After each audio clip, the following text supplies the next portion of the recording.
go over a couple things, but yeah. So take it away, Owen. Yeah. Can you hear me clearly? Yes. Yep, loud and clear. Yeah. Thank you, Johnny, for organizing these activities. We have been talked a lot in the past few months about multifamily, about different sectors, how to do these deals, about foreclosures. I think we have 4 or 5 recorded Zoom meetings that we probably will release in the near future. So many of us may be familiar with single family domain. Like uh, the the way we do the multifamily or big commercial deals will more or less similar, but in a larger scale. So specifically for multifamilies, like say like 100 units, right? It's sometimes I feel that it's actually a little bit easier to do 100 units multifamily than single family fix and flip. Because I have been done 100 of those single family flips. I mean, there's something hiccup, either like building code violation, like the base, managing the contracts. It's a lot of headache when we met with lots of bad apples in those domains. In multifamily case, like especially in big multifamily communities, the benefit of us is we manage the people on site. The reason why we use big scale is we wanted the units to be enough. So say like we have 2 or 3 people working on site. One is like leasing, one is in maintenance, and then we pay them for benefit, right? So in that case, if we have 100 units or above, the average cost adding to per unit will be roughly $1,200 to $1,500 per human resource salary benefit. If we have units less than 100, I mean, the amount of the payment won't be much less, which means when you add it to each unit, the cost can be 2,000, 3,000 a unit.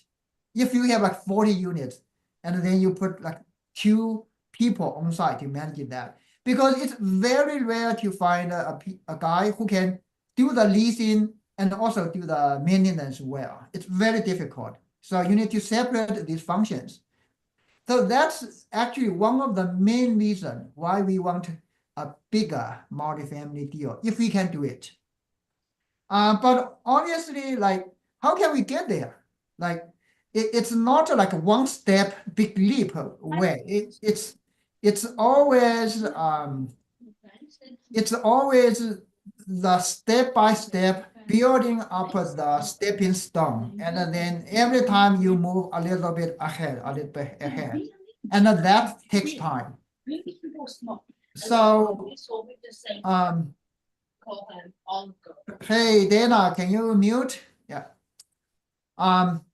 So then in multifamily, then how can we do it? Usually in single family case, like many of us start from like we do everything.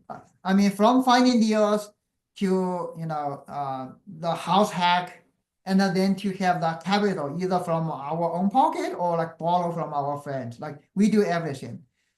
In multifamily space, I kind of like divided those jobs into mainly 3 sectors. One is just finding deals, do due diligence, have the honest money ready, find the loan guarantor, uh, you know, uh, find the how do you say, coordinate with attorneys, agent, find a third-party management company, all those type. The second part will be after we get the deal under contract, we need to do due diligence, we need to have honest money, then it's time to raise capital. capital raising is a big portion of big multifamily deals. Actually, it's probably the most important one. If you have money, you can do it. If you don't have money, you cannot do it. So it's as simple as that. So capital raising, it's not something that everyone can be ready to do that, but everyone can pay attention in this space and gradually grow your influence, grow your trust among your social network. And then step by step, sooner or later, you'll get something. The third portion will be asset management part, which will be like deal with the local people, managing the third-party property management company, managing the local on-site people, like daily activities, like about how to improve the occupancy. That goes back to marketing. Whether you do good marketing in like apartments.com, apartment 24/7, how many leads that can generate that. And then local people need to follow up by phone call, convince them to have like on-site visit. And then after that, what's the ratio that you can convert those leads into real leads? That's just one aspect of the management part, but you need to stay on top of that. If we let it loose, things can go south very quick. The second part will be the capital expense. Say in the next 60 days, 90 days, how many leases need to be renewed? What's the renewal rate? If the tenants stay here, you raise $30, $50, $100, really depending on how far away that's to the market rental rate. And how many vacant units you have in the whole complex. If you have very few units vacant, you really want to raise the rent up enough so then you have enough vacant units that you can do the rehab and improve the rent a lot. But if the vacancy rate is too much, then you need to slow down the rent hike. So this is an art, not science. You need to play around by a few times, then you more or less have some idea.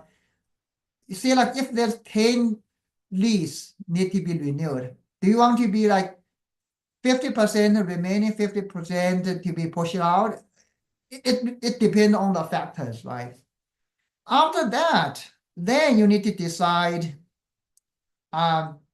after the unit is vacant, you need to decide what's the capital expense, what's the rehab package. Say you do the vinyl plank flooring, most of the time now it's a vinyl plank, but about the countertop, you do Formica, you do quartz, about the appliance, you do stainless steel, black, or just white.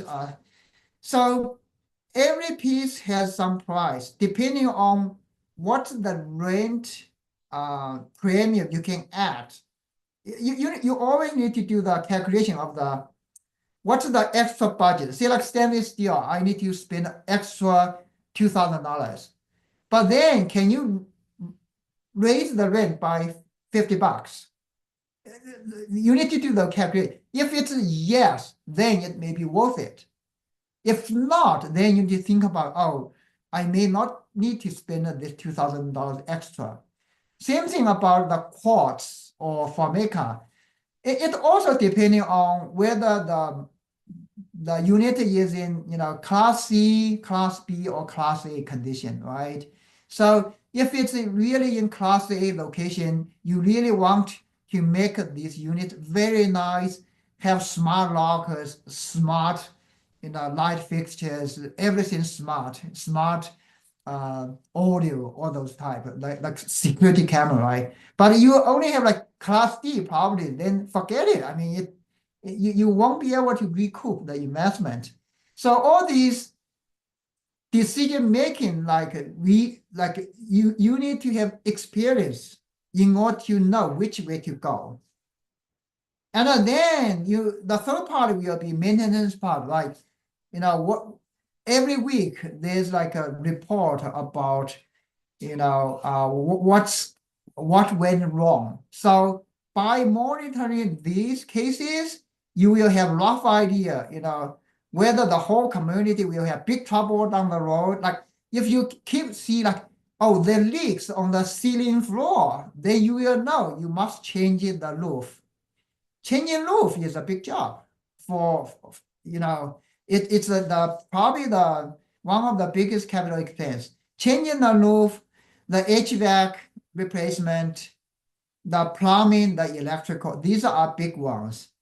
Other ones I call like lipstick type, like if you just need to like painting, you need to change the light fixture, these are easier. So overall, these are the asset management components where we need to have experience in order to manage those well. So in summary, in multifamily, again, we have deal sourcing, we have fundraising, we have asset management. Those three, I call it three stools supporting the acquisition, the management, the finance, the whole operation of the multifamily domain. So hopefully people can have rough idea of at each sector what do we need to do and what's the function of how that's related to the success of the whole project. And when we talk about buy right, finding good deals, finance right is like in the capital raising and what kind of loan structure we can have. And then manage it right means like asset management part. So there are more details about each aspect, right? For example, like in the next 12 months to 18 months, I really think there's golden opportunity for acquiring these multifamily deals. Do you know the reason? Before we go to capital raise, let's take this is the big picture. I want everyone have a good idea of how they are allocated, right? So during the pandemic, like everyone knows that interest rate is really low. So even commercial loan, the interest rate is like 3.5%, something, right? There are many people, I call that hackless, like they will do like 3-year interest only loan. The reason why they do that is if you do a 10-year fixed rate, the interest rate can be say like 3.85. But if you do 3-year interest only loan, the rate can be 3.5%. So they try to get that 0.25% point benefit, but bear the risk. You only fix the interest rate for 3 years. Now, this year is 2025. That happened in 2021, 2022. 3 years time lapse. Now is the time for them to renew the mortgage. And now, usually the renewal interest rate will be the prime rate plus 3 point something like that. So now the interest will immediately jump from below 4% to like 9%. That caused two problems. One is, say originally you pay 40 grand. Now you need to pay 90 grand. Sometimes they even kick off the principal pay down. So from 40 grand to 100 grand or more. I'm sure every property, the rent will increase in the past 3 years. Most likely they can, raise 20%. But that rent increase is way less than the interest rate hike. So that causes problems. Say, if you cannot pay the new rate, what can you do? You either do refinance or you sell. If you try to sell before during the pandemic, say like Class C property, the capital rate probably is 5%. Now it goes to 7%. The value decreased by roughly 25% to 30% by the cap rate hike due to the interest rate hike. So if you need to sell the property, majority of investors' equity will be wiped out. So that's not a good option. And then go to refinance. Again, if the property originally was $10 million, people pay $3 million down, have $7 million mortgage. That's very common, right? Or sometimes it's aggressive, is they can even have like 80%, 85% loan to value, which means they have $8 million mortgage. And then now, because the interest rate was high, when you apply for the commercial loan, they need to fit a few criteria. One is called a DSCR, which is debt service coverage ratio. Means that you have rent income, you have all the expense.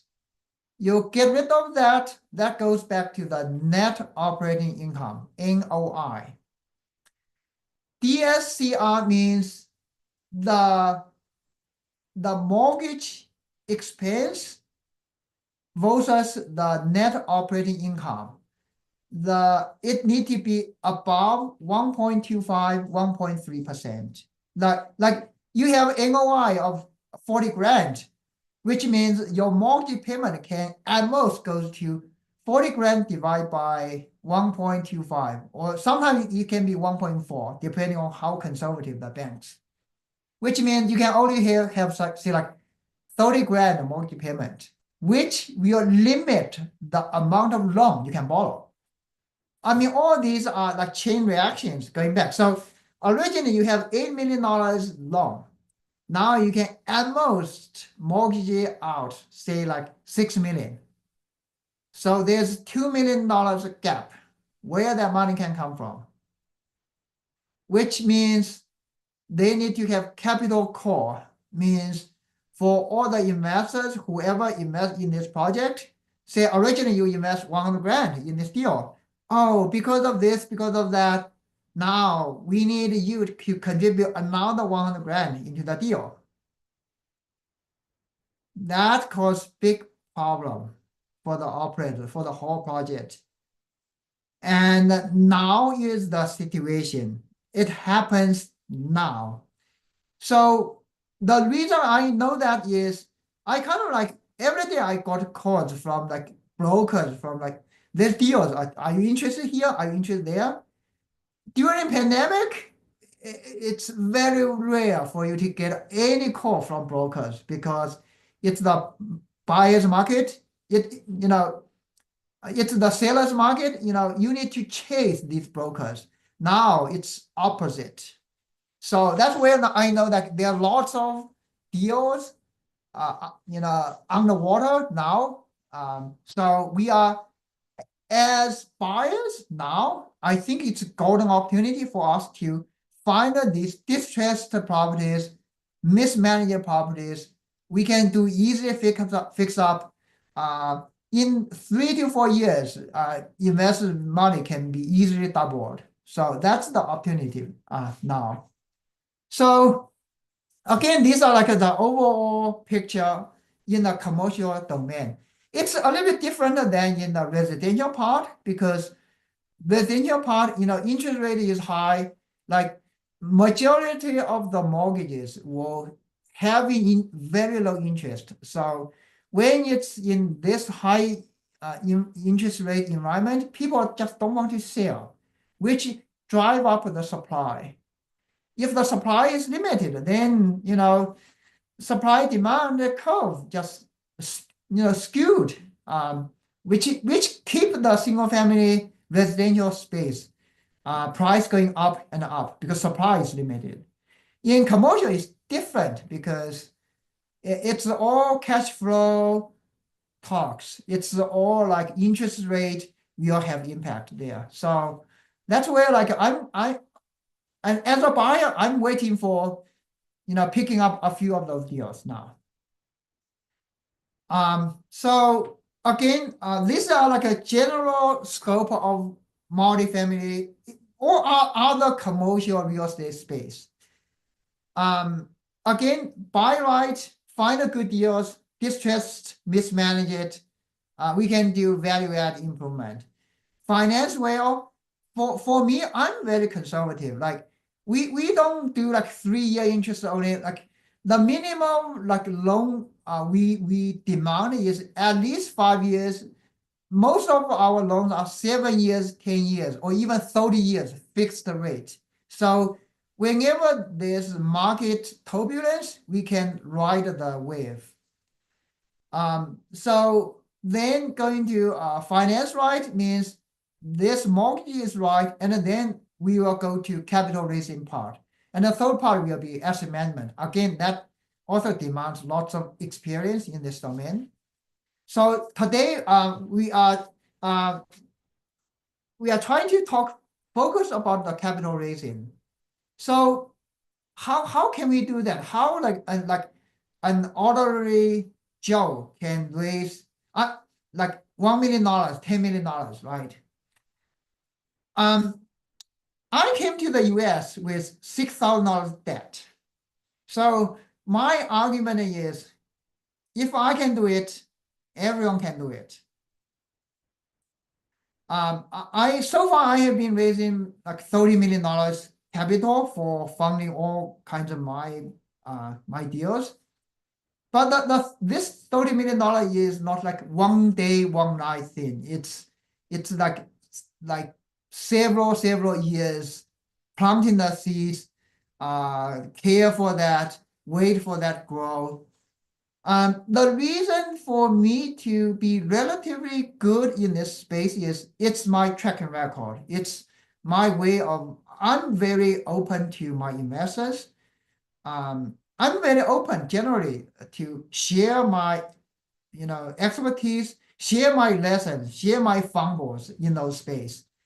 It didn't grow from multifamily space itself. It started from the single family domain. When I was doing single family fix and flips, doing foreclosures, again, like for foreclosures, we need cash.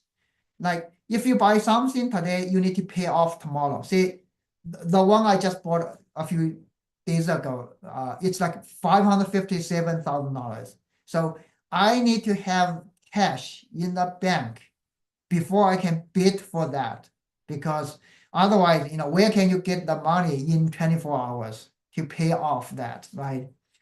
So, but that does not start from here. I start from like $32,000. First foreclosure deal, I bought that way, which I can borrow from my credit card to finance that, by the way. So the way it works is I bought it first deal $32,000.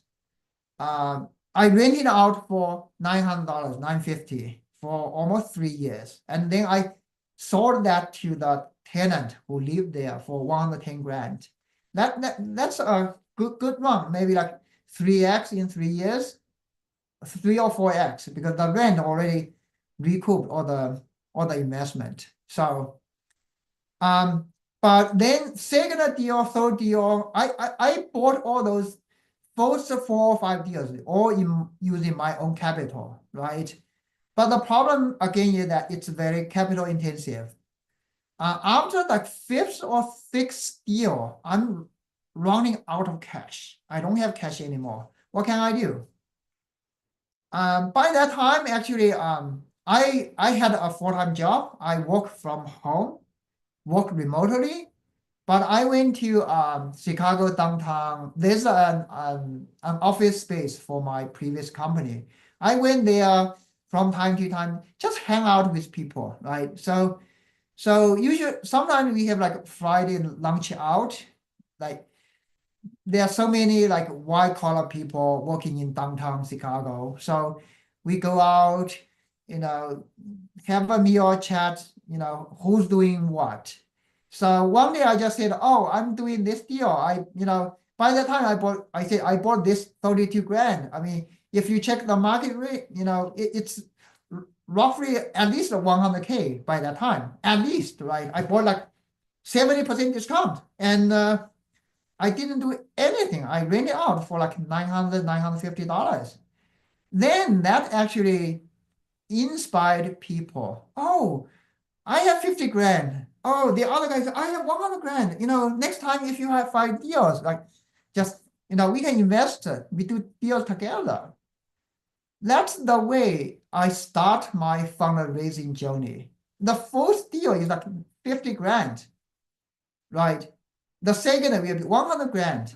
So within 3 or 4 years, I think by that time I expanded my portfolio crazy. In 2019, I think I did like 45 deals a year. And then after pandemic hit, I kind of slowed down, and then I go back to see like what I did good, what I did bad. For the fundraising part, I have been using like $5 million of other people's money. $5 million in that little space in 3-4 years. But then going back to see like how I attracted $5 million in 3 or 4 years. It partly from my personality. I'm willing to share. The more we share, the more we can get in a return. I mean, that's my firm belief. So because we share, we not only share our like rosy stories, we share about all the challenges, the difficult part going through different deals. This way, actually, it build up the trust to other people. Oh, it's nothing is very like smooth like all the way to and I did went through lots of fumbles, lots of challenges. I mean, the good part for my beginning of the journey is I'm doing foreclosures. So most of the time I already have like 30%, 50% embedded profit margin there. So I can afford a few of the fumbles. So luckily that, but even for those embedded profit there, when a pandemic came, I'm quite scared. I'm not scared in a way that, oh, I have great financial pressure. I need to move this around, because remember I bought it in cash. I do not have that pressure, but I do have pressure that when can I turn around this property? I can sell, because everything was frozen. Everyone worked from home, and nobody wants to come out to meet with other people. And by that time, I really didn't know how long that situation will last and what's the impact to the real estate market. I have no idea. I mean, I did have feeling that the property value actually dipped 5 to 10% when the pandemic hit, when there's executive order like a work from home for the whole country. Actually, by that time, I liquidated maybe 10 properties. And when I go back to what's the return there, I think the expected, I didn't reach my expected return. I mean, fortunately, I didn't lose any money. In some properties which just turn around slower, I returned back like $1 million to my biggest investor. Like she's looking for money for whole other business. By that time, different people have different stress. And she had a business run. Like her money was stuck in my deals, and my deal was not originally it can flow like 4 months to 8 months. But when pandemic hit, I couldn't promise her to do that. So, but she needs the money to make her business running. That's a very challenging period. And later on, I said, okay, my bank account has this money. Gradually, I have my bank account has 200K. Can I return back to you? I couldn't expect you any return, but I'm willing to, buy you out for this 200K. Next time I sold another property, I said, oh, I have another 200K. Do you want me to buy her out for this project? Gradually, I buy her out for $1 million. Like, she got no return. I don't have more stress from investors' pressure. By that way,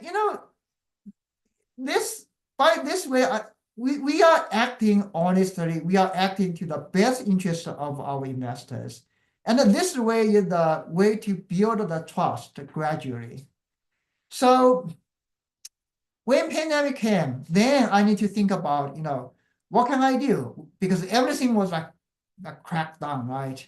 So that's the way, like, I felt, the life was miserable for me when I was running like 45 trips a year. By that time, I have like 65 to 70 units in hand. And my time was very segmented. This property here, that property there, every time, like every day I'm like on the phone call for like 30, 50 times. Every day I text 30, 50 times. Like it's a very stressful period. And I had a full-time job at that time. So the first decision is I quit my full-time job. That saved me a little bit of time. But then the lifestyle of that is not really what I want, because I became kind of like easily irritated. Like there's so many messy things I need to deal. Like I didn't really enjoy that condition. So I need to shift. That's where like I started to do multifamily. By the way, before that, I already started as a passive investor to invest in other people's deals, like multifamily, new construction, hotel, daycare, self-storage, all those type. So I kind of have some sense about each sector, working well, working bad, how they are working, because we got like monthly or quarterly report. And if I have questions, I call them, I talk to them. So I kind of have some sense about that. That's where I decide to move very naturally to multifamily, because the biggest unit by that time I did was like 8 units in Chicago. And then I need to move to multifamily. And the first deal I bought was like 64 units. But 64 units, like, we didn't raise capital for that. We are using our own money for 800K finance. And then, I mean, our track record is still there. Our trust is still there. Then when I move up to like 140 units, 133 units, 233 units, all those type add up. Gradually, like the first big raise I raised was like a little bit over $3 million. But by that time, I already have like 50 investors behind me, right? And not only by that, these are friends or investors or like mouse by mouse. And then I started to do a little bit of social media, like WeChat. WeChat is Asian platform, which is a WeChat group has like I have like over 1,000 people in that group. So we came together, we share information, all kinds of investment, real estate, single family, rental, whatever.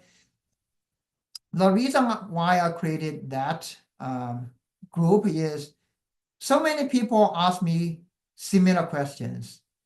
And I just feel that, by drag everyone into the group, if anyone asks one question, everybody else can answer that. That's a very good way to communicate.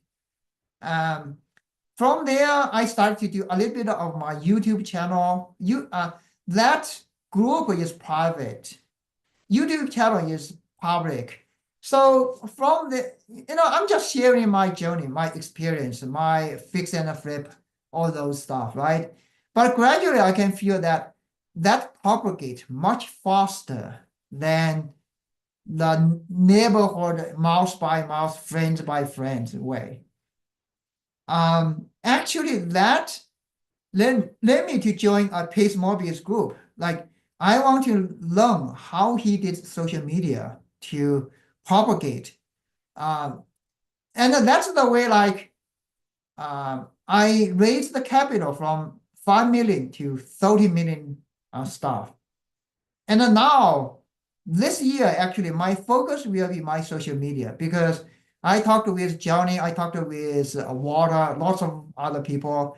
Like I can feel that not only I'm doing multifamily, I'm also still doing like single family, foreclosures, pre-foreclosures, tax liens. Every piece of these areas actually will be very valuable to many people, especially to Pace Morbius sub-2 group, I feel. Like people who are very energetic, who are eager to find opportunities, but do not necessarily have lots of funds available, but are willing to hustle, to work hard. So, last week, like Johnny and I did a Zoom about like how I made a 10 grand in 1 hour. I should do another Zoom, like how can I make another 10 grand in 30 minutes? That's a tax lien, right? So, but usually tax lien has a redemption period. For those, tax lien means that the homeowner does not have money to pay the tax. So the county, the city can sell the tax owned by the property. And usually what happens is that also need to go to an auction process. Say like if you own $10,000 tax, people bid on this $10,000.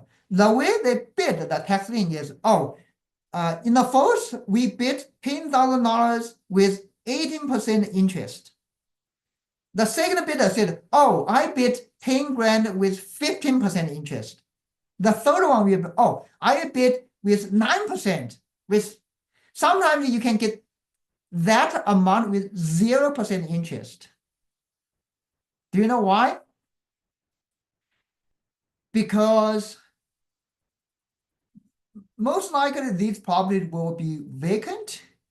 The bidder will wish the owner can forget to pay the tax within the redemption time. They do not redeem the tax lien. And then the tax lien holder can go to court to get the deed. You pay 10 grand, 20 grand, you may get a house worth 300 grand. That's where people are willing to bid with 0% interest.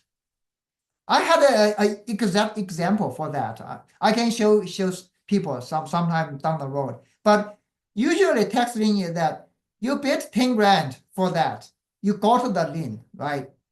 But you cannot do anything at this moment because there's a redemption period. Some area has 6 months redemption period. Some area has 1 year. In Chicago, we have 2 years redemption period. And in pandemic period, we add extra time. So sometimes there's a 3 years, which means people need to be aware of the local law. Like what's the redemption period? for me, because my focus is on multifamily, other commercial real estate, I do fundraising. I go to meet different kind of people. I'm looking for deals. I only spend like 10%, 15% time on my foreclosures, single family, smaller deals, right?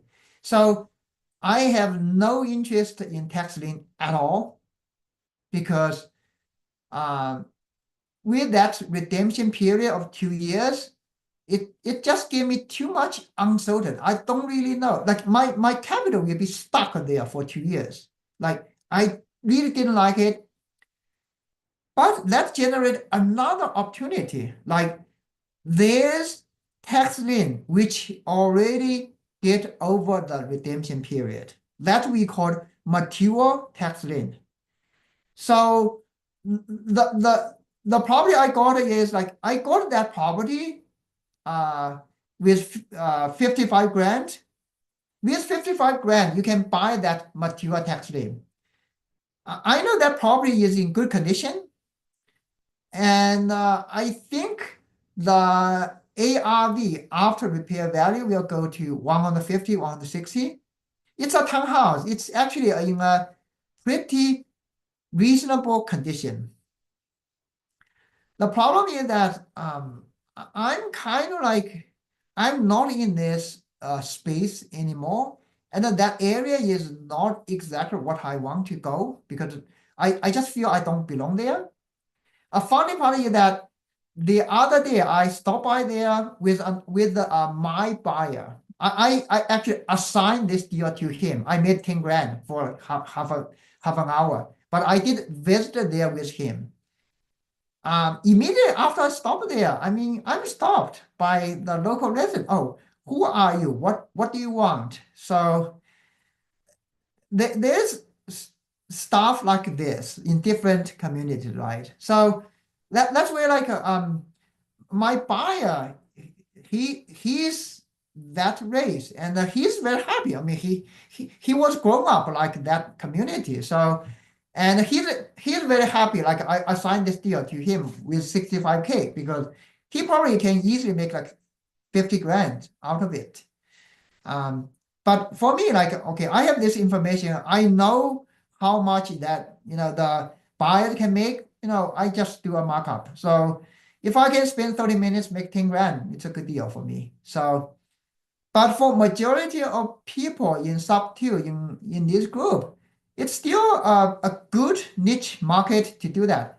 It's different than cold call wholesaling. I absolutely I couldn't do the cold call.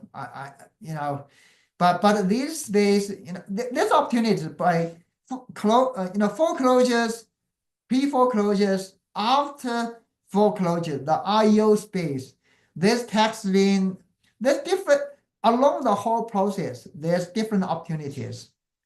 Again, going back to fundraising part. So it's not like a one night, one big leap. I can get like 1 million, $10 million. It's starting from like 50K, friends, family members type. After we build up the track record, we gradually grow up our circle. We raised more, but obviously we need to take care of the investors. At this moment, my biggest pressure will always be taking care of the investors' money. That's the biggest pressure. So that's where like we were very picky about projects. We want to make sure that performed well, and we take less risk. Like try to think about, say like, what do you have low risk? If there's a hurricane, how can you deal with that? Do you have enough reserve? That one actually we talked in Germany is one of that. We need to have enough reserve for those. And do you have enough backup people to take care of those properties? All these, every process flow, like do you have backup plan? So while we went through all these processes, we feel more confident about carrying out these projects better, deliver exceeding the expectations. these are like the positive feedback loop. So that's where like I'm actually pretty confident I can raise more money now. And that's actually the main reason why I joined the Pace Morbius, the owners club, along his way to do social media. Obviously, my experience will be different than Pace. I have a lot more different than him. He's more in stock too in the wholesale space, but mine is in foreclosures, pre-foreclosures, tax lien, single family, going to small family, small multifamily, big multifamily, self-storage, land development. I kind of feel that I can offer a full spectrum of the real estate, small and a big. And how can we step by step doing these deals? No big risk, but be cautious every time. And the way is that after I can do my social media with YouTube, Instagram, more in public space, I really feel that I probably can raise capital like by 10x. Like that's my feeling. I mean, we will see in a few years how that goes. But if you can raise from like 30 million to $300 million equity, then we can do like $1 billion assets. That's the scale economy we'll play. That's where like I always want to take care of my investors. I didn't charge much upfront. In this commercial space, actually, I mean, the other day, I mean, one of my friends, consulted with me whether she should invest in another people's deal. I kind of peel off the hidden charge of that way. They charge 5.75% upfront from your money. And then they charge additional 15 to 20% when exit. So if you invest $1 million, he will cut 5.57,500 in the beginning. That's not the type of deal I want to invest. That's not the type of deal that people I want to associate. But in this commercial domain, there are lots of people who act like that. Be careful. So hopefully, my journey, my experience can give people some hint, some motivation, some aspiration. If I can do it, you can do it too. So thank you. Good stuff, Owen. For the new people that are getting started, right? So just real fast, because we got to wrap this up. If there's anyone that has any questions, but like if I wanted to raise money, it sounds like, credibility, trust, networking. It sounds like you found a lot of your funds by networking with local people in your area. So that's why they always say your network is your net worth. How about, like what are like if you're gonna like structure a deal and present it to an investor, what are like some quick tips, things like that? And then if anybody else has any questions that they're curious about, open it up to the floor. Okay, the question is, if we want to do a deal, how can we structure the profit sharing part for investors, for general partners? So, different people, different projects are different, I can say, but I can just give you an overview of that. Usually in GP-LP syndication structure, like the LP will take certain percentage, GP will take certain percentage, but like usually like for me, I usually do like very simple 20-80 split. The capital investors get 80% of the return. GP team got 20%. That's the most simple way. Other people may charge 30%, 70%, or even 40%, 60%. I charge 20%. There's another way called a waterfall, which means, say, falls 6% to 8% will go to the investors. And anything above 8%, GP will charge, say, 35%, LP charge 65%. That's called a waterfall. These are pretty common structures. What I want to remind an investor is what are the upfront charge the GP team can charge. Sometimes these can be very expensive. Like the example I mentioned, like, upfront they charge 5.75%.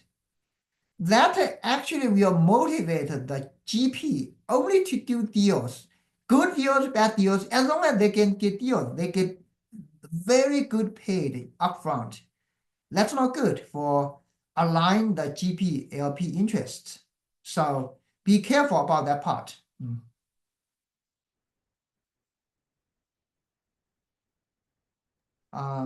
Cool. Barbara has a question. Do you do any venture capital investing? Venture capital, I do private money lending. Is that venture capital? Okay, let's generally talking about venture capital versus private equity. Private equity more like funding like real estate. It has more or less defined upside, but it also has defined risk. Venture capital is more or less like you take riskier bet, the upside can be bigger, but probably like 80% can be down to zero. That's where like we call it VC investing in startups. That's where like startup survival rate will be like 5% to 10%. 80 to 90% of money will be gone. But if you bet right, like Facebook, like Twitter, like Tesla, I mean, the reward can be like What do they say it is? 1000x. So It's a healthcare software. yeah, Barbara, did I? Oh. Yeah. Yeah, a deal came across my desk, which is a healthcare software company who's looking for 1.5 raise, 100,000 per share. I usually don't do that because I don't have expertise to evaluate the risk. Yeah.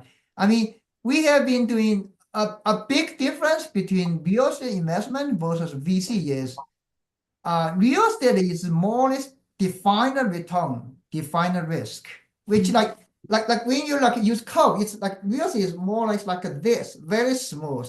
VC is like this. Like I don't appreciate that part. So my future planning will be say like down the road, if I have enough money, real estate is very heavy. Okay. If I have extra money, I couldn't invest in real estate anymore. I will probably invest in big tech like ETF, like QQQ, like SPY type. So, but I don't prefer to invest in the VC part because one is, when I have enough money, I'm getting old. I don't want to like monitor those. Like if I don't want to have heart attack, I mean, these are kind of like the cause of heart attack, so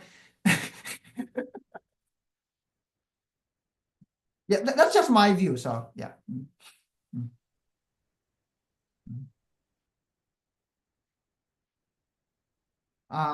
Any other questions? Yeah, I got a question for you, Owen. Yeah. So what is your average or typical exit on any of these multifamily assets that you're buying? Do you have a kind of projected timeline you want to exit after 7 years, or is it going to be based on some kind of market threshold? It needs to get to a cap rate of X, or what's that look like for you?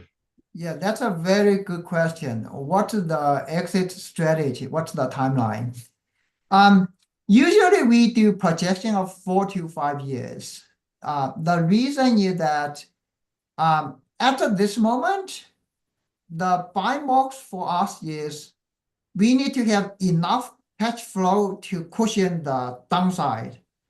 And at the same time, we want to do value add. for those multifamilies. Say like each unit has a potential of raising $200 to $400 rent per month.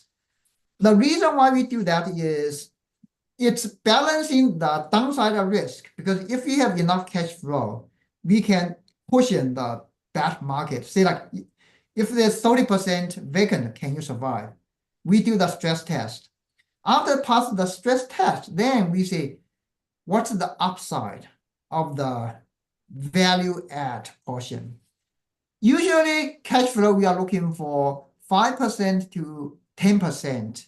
Like the deal I closed, it's like over 10% cash on cash. That's extremely good deal.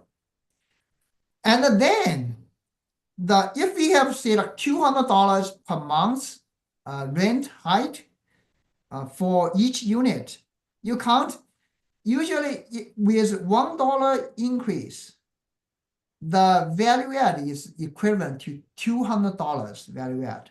The reason is that you have $1 per month, you have $12 per year.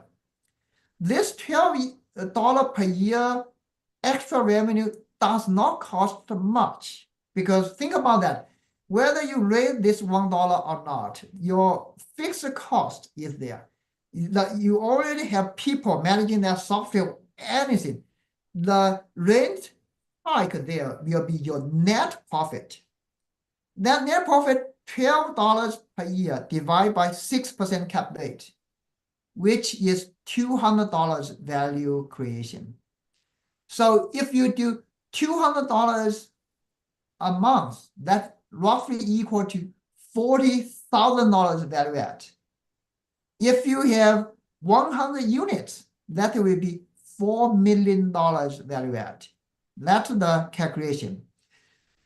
Usually these process happened in the first 24 months, because after we pick up, we try to start to improve gradually, one by one. At most 30 months, it will be finished. So then you think about, we already pushed the rent to market value. What extra we can do? We can only adjust the rent according to the market fluctuation, according to the inflation. So which means after 3 years, the value add portion is significantly diminished. That's the time we need to think about exit, because the first 3 years, we created the most value for all the investors. But the real estate, the big commercial real estate, takes time to sell. At least 6 months, most likely 1 year, 18 months time frame. So by that time, already we need to think about, what's the macro condition, like Fed interest rate, all those types play around. So that hookup total will be roughly 45 years. And after this, people may say like, oh, you still generate enough cash flow, why you sell?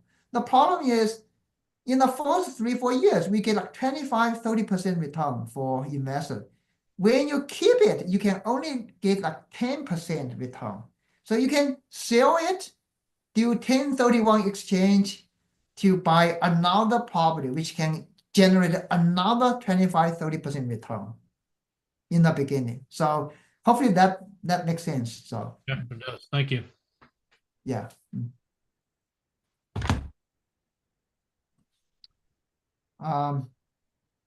Any other questions? Yeah.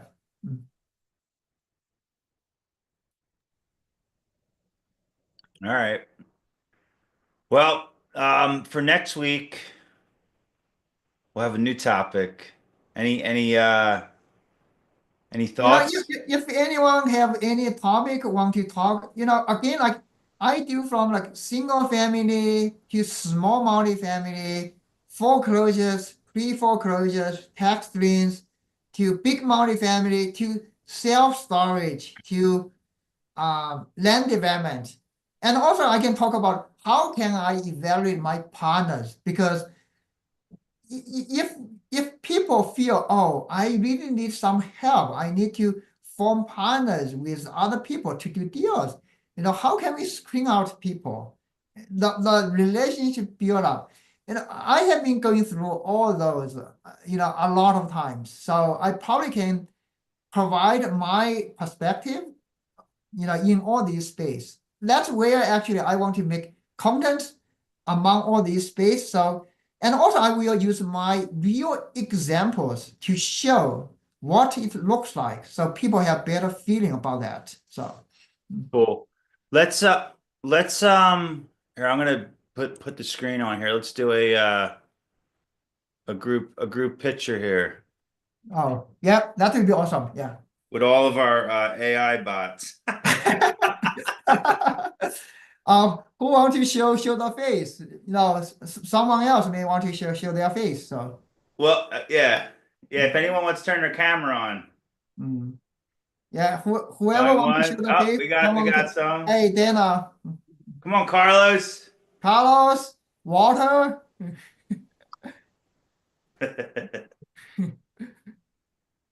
All right, ready? Mm. 3, 2, 1. Got it. Cool. Cool. Thank you. I'm here. This is my phone number. I'm actually building up my social media. I struggled a little bit about whether I need to separate my English channel versus Chinese channel. I told you you can take this video now and I think it's called caption. It's like $10 a month and it'll translate from one to the other. So Yeah. Yeah. Mm. that's what I would recommend personally, but yeah. Oh, bad thing. I didn't record. You need to share the recording with me. You Oh, didn't record. All right, let's see if yeah, this should convert afterwards. okay. Okay. Yeah. Because Yeah. mine says it is recording, so all right, I'm gonna stop the Sometimes recording. if I record it, I can use the AI companion. They will give me automatic summary, awesome summary. So that's Yeah, good. yeah. All right, cool. Thank Bye. you, Owen. See everybody. Appreciate